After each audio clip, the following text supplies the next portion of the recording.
விதை விதைத்தவன் வினை அறுப்பான்னு சொல்லுவாங்க. அதாவது நம்ம என்ன விதைக்கிறோமோ அதுதான் நமக்கு திரும்ப வரும் அப்படின்றது உங்கள் எல்லாருக்குமே தெரிஞ்சிருக்கும். இந்த ஒரு சின்ன டேக்லைனை வச்சு தான் இந்த முழு படத்தையுமே எடுத்திருப்பாங்க. ட்ரெய்லர் பார்த்தோன்னே நீங்களாம் நினச்சிருப்பீங்க இந்த படம் வந்து முழுசாக வந்து ஒரு ஜாதி பேசும் படம் அப்படின்னு சொல்லிட்டு. நீங்கள் நினைக்கிறது சரியோ தப்போ இல்லை, ஆனால் இது நீங்கள் நினைக்கிற மாதிரி இல்லை. எஸ், வீடியோ பார்த்துட்டு இருக்க தந்தி டிவினர் எல்லாத்துக்குமே ஒரு பெரிய ஹாய். இன்றைக்கி நம்ம இயக்குனர் கண்ணுசாமி ராஜேந்திரன் அவரோட இயக்கத்தில் இசைஞானி இளையராஜா அவர்களோட இசையில் வெளிவந்திருக்கிற வட்டார வழக்கு அப்படின்ற படத்தை பற்றி ரிவ்யூ தான் பார்க்க போகிறோம். நம்ம இந்த வட்டார வழக்கு இந்த படம் வந்து 1980 மற்றும் 90கள் நடக்கிற களம். அதாவது மதுரையை சுற்றி நடக்கிற இந்த கதை வந்து பார்த்திங்க அப்படின்னா நம்ம ஹீரோவோட அப்பா காலத்திலேருந்தே ஒரே சமூகத்தை சேர்ந்தவளுக்குள்ள ஒரு தீராத ஒரு பகை ஒன்று இருக்கும். அந்த பகை நம்ம ஹீரோவை எந்த அளவுக்கு புரட்டி போடுது, அவரோட வாழ்க்கையில் எந்த அளவுக்கு ஒரு பிரச்சனையெல்லாம் கொண்டு வருது அப்படின்றது தான் இந்த படத்தோட கதை. ஸோ அடுத்ததாக நம்ம பார்க்க போகிறது படத்தோட பாசிட்டிவ் பாயிண்ட்ஸ். அதாவது ஒரு கதைக்கு வந்து நடிகர்கள் தேர்வு அப்படின்றது ரொம்பவே முக்கியம். அதனால நம்ம இயக்குனர் வந்து என்ன பண்ணியிருக்காருன்னா பார்த்து இந்த கதைக்கு வந்து நடிகர்களை தேர்வு பண்ணியிருக்காரு. ஸோ அந்த வகையில் சந்தோஷ் நம்பிராஜன் மற்றும் ரவீனா ரவி இந்த கதைக்கு ஒரு ஆப்டான கதாநாயகன் மற்றும் கதாநாயகி. ஸோ இந்த ப்ளஸ் மட்டும் போதுமா அப்படின்னு கேட்டிங்கன்னா அதுதான் இல்லை. படத்தில் இன்னும் நிறைய விஷயங்கள் வந்து ப்ளஸ்ஸாகவே இருக்குது. அதாவது இந்த படம் வந்து 80 மற்றும் 90கள் நடக்கிற கதையினால படத்துக்கான வசனங்கள் ரொம்பவே பெரிய ப்ளஸ்ஸாக இருக்குது. அதுவும் அந்த மதுரையை சுற்றி இருக்கிற கதைனால அவங்க பேசுகிற ஸ்லாங்காக இருக்கட்டும் சரி, ஜாதி சார்ந்த வசனங்களாக இருக்கட்டும் சரி, சின்ன சின்ன விஷயங்களை ஒரு அப்ரிஷியேஷனை கொண்டு வந்துடுது. அதே மாதிரி படத்தில் சின்ன இடத்துல ஒரு குட்டி நகைச்சுவை காட்சிகள் வரும். ஒரு வயசானவங்களை வந்து சின்ன பசங்க வந்து எப்படி வம்புழுக்கிறாங்க, அதுக்கு அந்த தாத்தா அவர் எப்படிலாம் ரியாக்ட் பண்ணுறாரு அப்படின்ற மாதிரியான வசனங்கள் படத்தில் வந்து ஒரு சின்ன ஒரு நகைச்சுவை கொடுத்துச்சுன்னே சொல்லலாம்.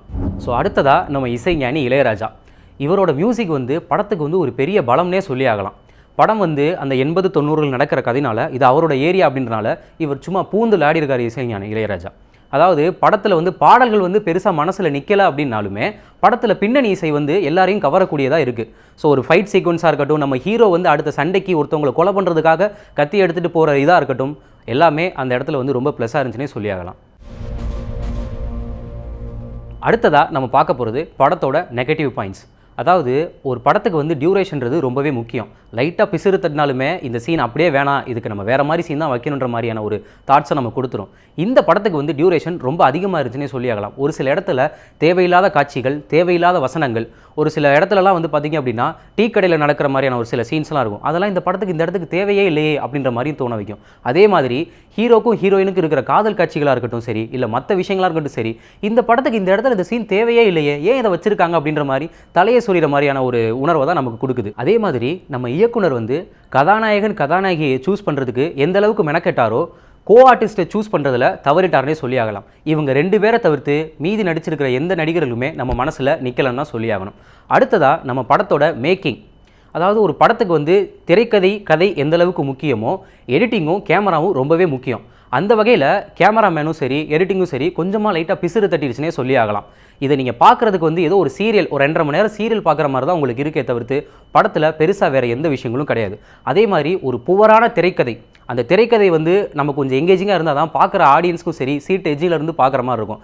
ஏன்னா நம்ம ஹீரோ ஒருத்தவங்களை கொலை பண்ண போகிறதா இருக்கட்டும் சரி, ஒரு காதல் காட்சிகளாக இருக்கட்டும் சரி, அந்த வைக்கிற கட்ஸு ரொம்பவே முக்கியமானதாக இருக்கணும். அந்த வகையில் ஒரு புவரான திரைக்கதை ஒரு 2.5 மணி நேரம் ஜவ்வா இழுத்துச்சுன்னே சொல்லலாம்.